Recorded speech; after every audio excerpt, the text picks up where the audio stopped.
हर हर महादेव, जय भोलेनाथ। नमस्कार, मैं साधना पांडे मार्गदर्शन पे आपका स्वागत करती हूँ। तो चलिए दोस्तों, आज हम जानेंगे कुछ विशेष। आज हम जानेंगे पौष मास की पूर्णिमा के बारे में। पौष मास की पूर्णिमा काफ़ी विशेष होती है। विशेष इसलिए भी होती है क्योंकि पुण्य तिथि है, सभी जानते हैं, परंतु आज से माघ स्नान प्रारंभ हो रहा है और प्रयागराज में आज से ही कुंभ स्नान भी चालू हो रहा है। तो जो लोग कुंभ स्नान के लिए जा रहे हैं उनके लिए भी कुछ विशेष बातें हैं आज के वीडियो के अंत में। पहले हम लोग जानेंगे कि माघी पूर्णिमा किस दिन है, माघी पूर्णिमा के दिन क्या करना चाहिए, सारी विशेष बातें आज के वीडियो में। तो देखिए दोस्तों, माघी पूर्णिमा पड़ रही है इस बार 13 तारीख को। उदया तिथि की पूर्णिमा है। कथा वगैरह जो सत्यनारायण की कथा वगैरह हो रही है वो 13 तारीख को होगी, 13 जनवरी को। और 13 जनवरी से ही कल्पवास करने वाले कल्पवास करेंगे और जो लोग घर में माघ स्नान का नियम अपना लेना चाहते हैं वो घर में माघ स्नान करेंगे 13 जनवरी से। तो 13 जनवरी का दिन आप लोगों को भूलना नहीं है। 13 जनवरी से माघ स्नान शुरू होगा। माघ स्नान बहुत ही पुण्यदायी होता है। वैसे तो दोस्तों शास्त्रों में ये नियम है कि गंगा नदी के तट पे, विशेषकर प्रयागराज में संगम के किनारे पे लोग कल्पवास लेते हैं, वहाँ पे रह करके स्नान करते हैं, पूरे मास दान करते हैं और इसका फल अक्षय मिलता है। तो चलिए, हम सब बाल बच्चे गृहस्थी वाले हैं तो उतना तो नहीं कर सकते, कल्पवास नहीं ले सकते, क्योंकि हम सभी जो है वो गृहस्थ जन हैं, हम सभी गृहस्थ जन हैं, परिवार वाले हैं, नहीं कर सकते। तो कुछ विशेष करेंगे हम घर में ही स्नान करने के लिए। तो सबसे पहले 13 तारीख को आपको पौष मास की पूर्णिमा है, आज से ही माघ स्नान प्रारंभ होगा। तो करना यह है कि जैसे बहुत सारे प्रश्न आए थे, एक वीडियो मैंने छोटी सी डाली थी कि माघ स्नान जो करना है वो गर्म पानी से किया जा सकता है या नहीं। तो देखिए दोस्तों, शास्त्रों का लेंगे तो बिल्कुल नहीं करना है, गर्म पानी के बिना, गर्म पानी से स्नान नहीं करना है। लेकिन हम बता रही हूँ मैं कि बहुत सारे बच्चों के बोर्ड एग्जाम भी आने वाली हैं, मम्मियों को भी बहुत जिम्मेदारियाँ हैं, तो बीमार पड़ के बैठना नहीं है आपको। तो इसलिए गर्म पानी से स्नान करिए, लेकिन करिए जब भी गर्म पानी से स्नान करें तो पानी में गंगा जल न डालें। इस बात का आपको विशेष ध्यान देना है। कब तक स्नान कर ले, तो सूर्योदय 6 बजे के बाद ही हो रहा है, तो 6 बजे तक स्नान कर लीजिए। स्नान के बाद जैसे घर की पूजा, विशेषकर विष्णु जी की पूजा, अगर कोई विष्णु जी का पाठ स्तोत्र अगर आप पढ़ना चाहते हो तो पढ़िए। और रही बात अपने अनुभव की बता दूं तो मैंने तो अभी कभी संकल्प लेकर किया नहीं। इस साल विचार मेरा भी बन रहा है कि मैं भी संकल्प लेकर के करूं। और माघ स्नान में जैसे कल्पवास होता है, पूरे नियम तो यहाँ पे नहीं हम लोग कर पाएंगे। कल्पवास में तो ये नियम होता है कि आपको स्नान करने के बाद आग भी नहीं सेकना है, तो ये सब नियम है। तो देखिए, हम सब जो है वो इस दिनचर्या में हैं कि जहाँ पे कुछ भी फिक्स नहीं है। मुझे ऐसा लग रहा है कि जो भी घर गृहस्थी वाले हैं उनका बहुत जो टाइम जाएगा वो बहुत बिजी जाएगा। तो बहुत कुछ नियम नहीं लेना है, बस जितना कह रही हूँ उतना भी कर लीजिए। गारंटी से कहती हूँ पार लग जाएगा। हम लोग भी भगवान के करीब हैं और बहुत कुछ हम लोग पा सकते हैं। तो क्या करना है, कैसे करना है, वो बातें 13 तारीख से आपको सुबह 6 बजे से पहले नहा लेना है। नहाने के बाद घर में पूजा करिए, विष्णु जी की पूजा विशेष करिए। अब मैं 6 बजे कह रही हूँ तो इसका मतलब नहीं कि 6 बजे तक ही, मैं बहुत ज़्यादा कह रही हूँ कि जिन लोगों के पास टाइम नहीं हो वो भी 6 बजे तक नहा लें। अच्छा तो ये रहेगा कि अंधेरे अंधेरे नहा लिया जाए, 5 बजे 5:30 बजे तक नहा लिया जाए, और जैसे जैसे समय बीतता जाएगा वैसे वैसे दिन अच्छा होता जाएगा। उसके बाद आप गर्म पानी से नहीं, ठंडे पानी से भी स्नान कर सकते हैं। लेकिन अभी जब तक सर्दियां बहुत ज़्यादा हैं तब तक आप गर्म पानी से नहाएं, शरीर को बचा करके। माघ स्नान में ये भी नियम होता है कि नहाने के बाद आग नहीं सेकना है। चलिए, पूरे दिन आप ऐसा नहीं कर सकते, पूरे दिन किसी को खाना बनाना है, किसी को कुछ करना है, लेकिन नहा के तुरंत अग्नि के पास नहीं बैठना है। नहा के तुरंत आपको पूजा करना है, आपको अपना पाठ करना है, तब जाकर अग्नि सेकना है। माघ स्नान से जुड़ी हुई और भी जो वीडियो है, एकदम चिंतित मत होइएगा, मैं पूरी विधि आपको बताऊंगी। वैसे विधि इतनी ही है, अगर इसमें उठा पटक करके बहुत ज़्यादा कुछ बताया जाए, ये मत खाइए वो मत खाइए, तो मैं इन बातों पर बहुत विश्वास नहीं करती हूँ। बस मसूर की दाल, मूंग की दाल, उड़द, ये सब चीज़ें नहीं खाया जाता है। और हाँ, पेठे वगैरह खाए जाते हैं, पेठे वगैरह को काटा नहीं जाता है इन दिनों में। तो बस ये सब नियम है, बाकी बहुत कोई बड़ा नियम नहीं है। इसी तरह से करिए और बस नहा के तुरंत अग्नि मत सेकिएगा, इतना नियम करिए और इस तरह से करके आप अपना आराम से माघ स्नान करिए। अब चलिए उनके लिए बता देती हूँ जो प्रयागराज में कुंभ स्नान के लिए जा रहे हैं। तो देखिए दोस्तों, आपसे बता दूं कि बहुत जद्दोजहद, बहुत मेहनत के बाद हम लोगों ने भी अपना जो ज़मीन है वहाँ पे थोड़ी सी ज़मीन को अलॉट करवा लिया है आप लोगों के लिए, टेंट वगैरह की व्यवस्था।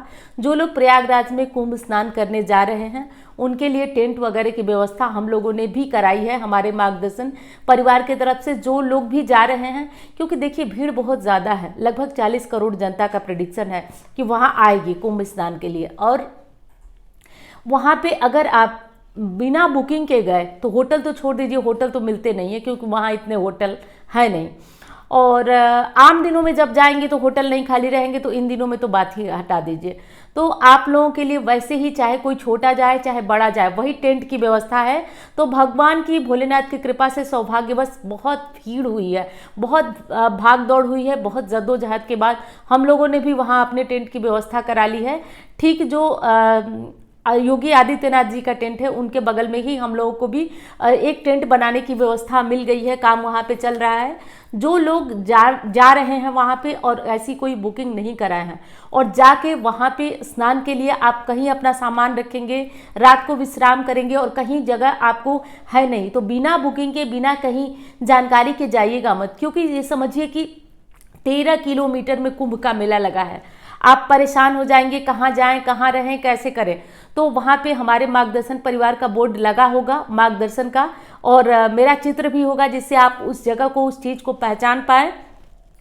आप वहाँ जाएंगे, वहाँ पे जाएंगे, लेकिन पहले आप ऑफिस नंबर पे ये करके फ़ोन करके, और कुछ सहयोग राशि भी लगेगी क्योंकि वहाँ प्रतिदिन हमारा भंडारा भी चलेगा और आपको रहने की और खाने की और जो शौचालय वगैरह की व्यवस्था होती है, जो असुविधा होती है वो सफ़र में न हो, शौचालय वगैरह की व्यवस्था हो। स्नान वहाँ से मात्र 500 मीटर की दूरी पे कुंभ है, क्योंकि हम लोगों ने बीचों बीच लिया है ऐसी जगह पे जो कि आप लोगों को दूरी ना पड़े, और ऐसे स्थान पे लिया है कि बीचों बीच में हो जिससे कि आप लोगों को कहीं से दूरी ना पड़े, कोई अव्यवस्था न हो। और सुरक्षा की दृष्टि से भी योगी आदित्यनाथ के कैंप के पास है, तो काफ़ी सुरक्षा की दृष्टि से भी अच्छा है।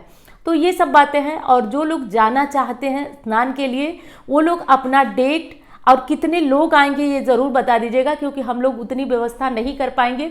बहुत भीड़, बहुत जद्दोजहद के बाद हम लोगों को बहुत कम ज़मीन ही अलॉट हो पाई है। तो आप लोग जितने लोग जाएंगे पहले से अपना नाम नोट करा दीजिएगा, क्योंकि जब लोग ज़्यादा होने लगे तो हम लोग मना कर दें, क्योंकि वहाँ पे कोई जाए उसको असुविधा हो, ये हम लोगों को ठीक नहीं लगेगा। और रही बात ये, तो देखिए आप थोड़ा सा एड्रेस मैं बता दे रही हूँ, बाकी आप फ़ोन पर अच्छे से एड्रेस पूछ लीजिएगा। क्योंकि अगर आप मेले में जाते हैं, ढूंढते हैं, वहाँ किसी कारण से आप नहीं पहुँच पाते हैं, तो सोचिए मेरी क्या जिम्मेदारी होगी। तब मेरी कोई जिम्मेदारी नहीं होती है। हाँ, आप पहुँच जाते हैं वहाँ पे तब मेरी जिम्मेदारी होती है। आप वहाँ, हम लोगों का भंडारा चल रहा है उसमें खाइए, आप रहिए, आराम से रहिए, रात को भी विश्राम करिए, सामान रखिए, जाइए स्नान करिए, आइए भोजन करिए। भोजन करने के बाद आप आराम से कहीं जाइए, कहीं पे प्रवचन हो रहा है, कहीं पे रासलीला हो रही है, देखिए, रात को आराम से रुकिए, फिर अगली सुबह आपको जहाँ जाना है वहाँ जाइए। तो पूरी व्यवस्था हम लोगों की तरफ से भी है, बस आपको एड्रेस सही से जान लेना है, क्योंकि उस एड्रेस पे आप पहुँच जाते हैं तो आपको किसी भी तरह की असुविधा नहीं है, पहुँचने की जिम्मेदारी आपकी है।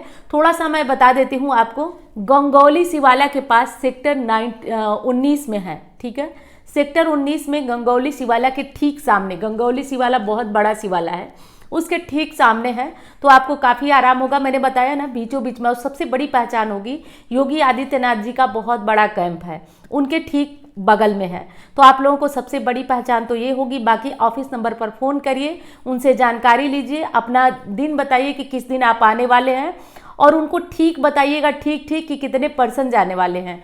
तो इतनी चीज़ें बता दीजिएगा, और बिना बुकिंग के आप बिल्कुल मत जाइएगा, क्योंकि स्थितियां अभी से, मैं देख करके वहां आ रही हूं, स्थितियां अभी से ही बहुत गहमा गहमी वाली है। तो पहले जानकारी ले लें तभी जाएं, क्योंकि 40 करोड़ जनता का प्रेडिक्शन है और 40 करोड़ जनता कुछ होती है, समझिएगा बातों को।